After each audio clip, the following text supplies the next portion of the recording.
Well, this past year will be remembered as the year that Ireland, indeed the world, lost one of its very greatest writers. Last August, Seamus Heaney passed away suddenly, leaving a legacy that will be read, quoted, written about and loved for many generations to come.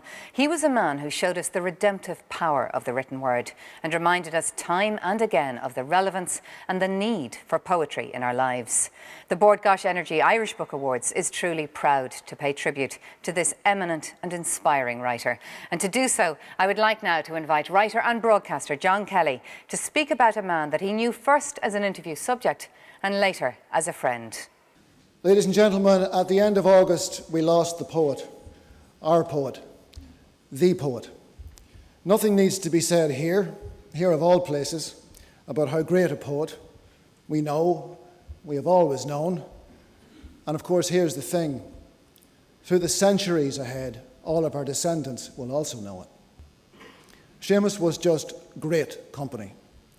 And a conversation about Homer was not necessarily one about the one who gave us the Odyssey. When Seamus's passing was announced on the cover of the New York Times, a pal of mine in that city said to me with that same pride, "The picture," he said, "the photograph, it's above the fold. Even Sinatra wasn't above the fold." And quite right too. Seamus gave us the words when we didn't have the words, and sometimes he gave us words when there were no words. We are so very, very lucky to have lived at the same time, in the same place as Seamus Heaney. We all miss him very, very much. And here's a short film. I think Seamus was a very deep and radical poet.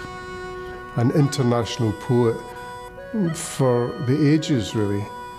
A man of deep and resonant thinking, of enormous heart, of special grace. Many people here felt incredibly touched and blessed by knowing him. Seamus Heaney was a great poet and a great man. He made us appreciate the rhythms of ordinary life that nature brings to all of us, and to understand the triumphs and tragedies of our own making. He sort of lifted the conditions. As a writer, certainly, but also as a man, you felt slightly taller when Seamus was around.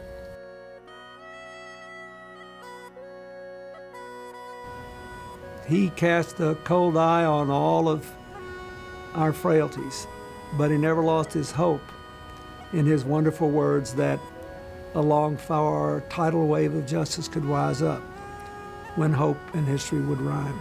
If you read Death of a Naturalist, or if you read Human Chain, or anything in between, you find things that are so present to you now. The poem that I go back to want to read a lot, it's called Postscript, and it's from Spirit Level. There is a vision. The poet has a momentary vision. It's about the heart bursting open. He captures something of that atmosphere of sea and wind and swans that is just unforgettable to me. Not only because it reminds me of the laughs and enormous big-heartedness of those trips, but of Seamus himself.